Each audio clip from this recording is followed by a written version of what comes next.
ओम नमः शिवाय। आज हमारा शिव पुराण का 88वां दिन, तीसरा अध्याय। भगवान शिव का देवताओं को विष्णु के पास भेजना। ब्रह्मा जी बोले, हे नारद, इस प्रकार सब देवताओं ने त्रिलोकीनाथ भगवान शिव को उन तीनों तारक पुत्रों के आतंक के विषय में सब कुछ बता दिया। तब सारी बातें सुनकर भगवान शिव बोले, हे देवताओं, मैंने तुम्हारे कष्टों को जान लिया है। मैं जानता हूँ कि ताराक्ष, कमलाक्ष और विदुन्माली ने तुम्हें बहुत परेशान किया हुआ है, परंतु फिर भी वे तीनों पुण्य कार्यों में लगे हुए हैं। वे तीनों मेरे भक्त हैं और सदा मेरे ध्यान में निमग्न रहते हैं।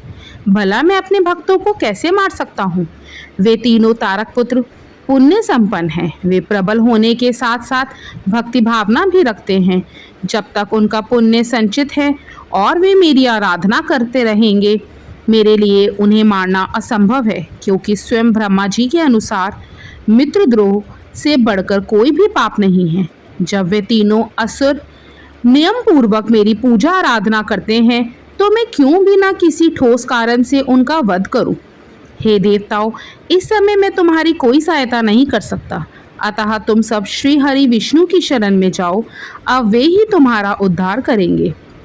भगवान शिव की आज्ञा पाकर सभी देवताओं ने उन्हें पुनः हाथ जोड़कर प्रणाम किया और श्री हरि विष्णु से मिलने के लिए उनके निवास बैकुंठ लोक की ओर चल दिए। उन्होंने अपने साथ मुझ ब्रह्मा को भी ले गए। बैकुंठ लोक पहुंचकर सब देवताओं ने भक्तिपूर्वक श्री हरि को प्रणाम किया और उन्हें भगवान शिव द्वारा कही गई सब बातों से अवगत कराया। देवताओं की बातें सुनकर भगवान विष्णु बोले, हे देवताओं, यह बात सत्य है कि जहाँ सनातन धर्म और भक्ति भावना हो, वहाँ ऐसा करना उचित नहीं होता। तब देवता पूछने लगे कि प्रभु, हम क्या करें? हमारा दुख कैसे दूर होगा?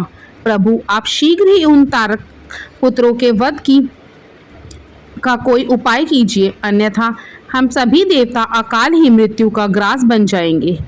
भगवान, आप ऐसा उपाय कीजिए जिससे वे तीनों असुर सनातन धर्म से विमुख होकर अनाचार का रास्ता अपना लें। उनके वैदिक धर्म का नाश हो जाए और वे अपनी इंद्रियों के वश में हो जाएं। वे दुराचारी हो जाएं तथा उनके सभी शुभ आचरण समाप्त हो जाएं। तब देवताओं की इस प्रार्थना को सुनकर भगवान श्री हरि विष्णु एक पल को सोच में डूब गए। तत्पश्चात बोले, तारक पुत्र तो स्वयं भगवान शिव के भक्त हैं, परंतु फिर भी जब तुम सब मेरी शरण में आए हो, तो मैं तुम्हें निराश नहीं करूंगा, तुम्हारी सहायता अवश्य ही करूंगा। तब श्री हरि विष्णु ने मन ही मन आज्ञों का स्मरण किया। उनका स्मरण होते ही यज्ञगण तुरंत वहां उपस्थित हो गए। वहां श्री हरि को नमस्कार करके उन्होंने पूछा, प्रभु, आपने हमें यहाँ क्यों बुलाया है? तब श्री हरि मुस्कुराए और बोले कि हमें तुम्हारी सहायता की आवश्यकता है, इसलिए हमने तुम्हारा स्मरण किया है।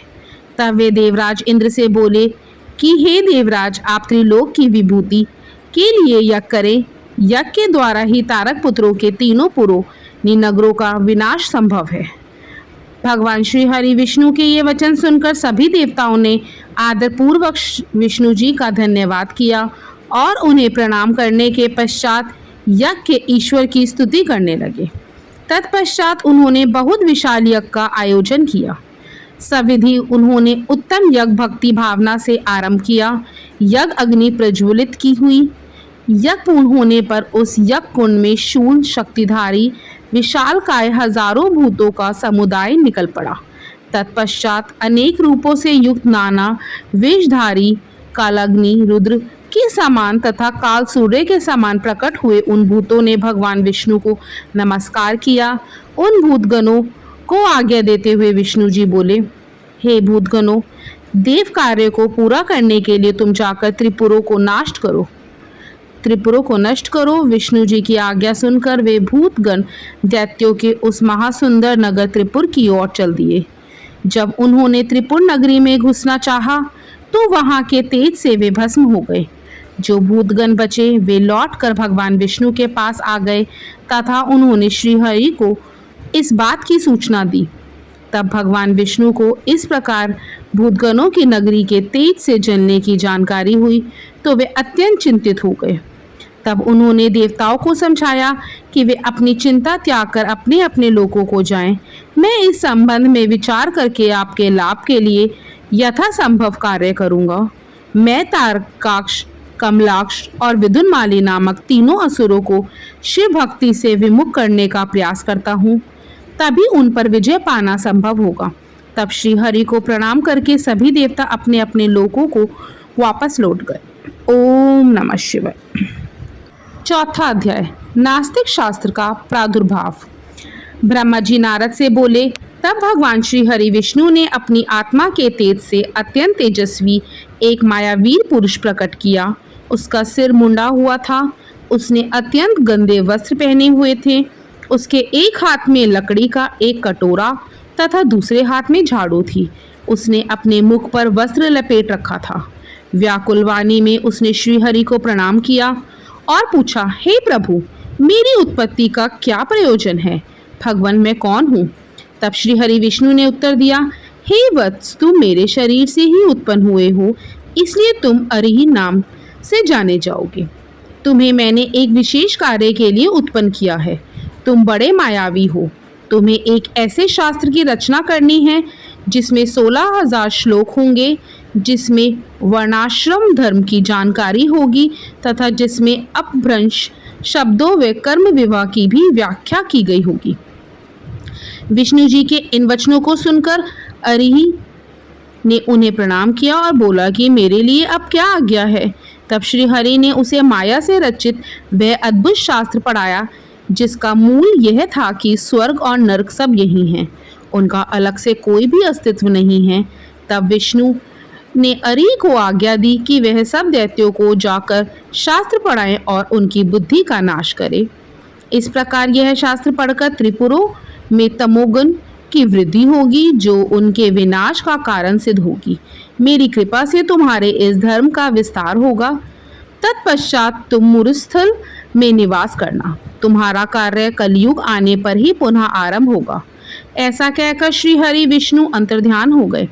तब अरिही ने भगवान विष्णु की आज्ञा के अनुसार अपने अनेक शिष्य बनाए और उन्हें उसी मायामय शास्त्र की शिक्षा दी। विशेष रूप से उनके 4 शिष्य बने, जिनको उन्होंने कृषि, पत्ती, किर्य और उपाध्याय नाम प्रदान किए। वे चारों शिष्य अपने गुरु के समान ही आचरण करने वाले थे। उनका एक ही धर्म था, पाखंड। वे नाक पर कपड़ा लपेटे गंदे वस्त्र धारण करके इधर उधर घूमते रहते थे। एक दिन अरिही अपने चारों शिष्यों को अपने साथ लेकर त्रिपुर नगर में चल दिए। वहां पहुंचकर उन्होंने अपनी माया फैलानी आरंभ की, परंतु भगवान शिव की कृपा से उस त्रिपुरी में उनकी माया का प्रभाव नहीं हो रहा था। तब उन्होंने व्याकुल होकर भगवान विष्णु का स्मरण किया। भगवान विष्णु ने अलौकिक गति से सभी बातें जान ली। भगवान शिव का ध्यान करते हुए विष्णु जी ने, हे नारद, तब तुम्हारा स्मरण किया। अपने स्वामी के स्मरण करते ही तुम तत्काल उनकी सेवा में उपस्थित हो गए। उन्हें प्रणाम करके तुमने याद करने का कारण पूछा। तब श्री हरि ने तुम्हें आज्ञा प्रदान की कि तुम अरिही और उसके शिष्यों को साथ लेकर त्रिपुर नगरी में प्रवेश करो और वहां के निवासियों को मोहित करके उन्हें माया से ओत प्रोत उस शास्त्र की शिक्षा प्रदान करो। अपने आराध्य भगवान श्री हरि की आज्ञा शिरोधार्य पर तुम उन पाखंडी ब्राह्मणों को साथ लेकर त्रिपुर नगरी की ओर चल दिए। वहां जाकर तुम ताराक्ष, कमलाक्ष और विदुन्माली नामक त्रिपुर स्वामियों से मिले तथा उनसे उस माया में शास्त्र की प्रशंसा करने लगे। तुमने उन्हें बताया कि तुम उसी शास्त्र से शिक्षा ग्रहण करते हो। यह बात जानकर उन त्रिपुर स्वामियों को बड़ा आश्चर्य हुआ और वे उस माया में शास्त्र की माया से मोहित होने लगे। तब उन्होंने अरिही को अपना गुरु बना लिया और उनसे दीक्षा लेने लगे। यह देखकर त्रिपुरों के अन्य निवासी भी उन मायावी शिष्यों एवं उनके गुरु से शिक्षा ग्रहण करने लगे। ओम नमः शिवाय।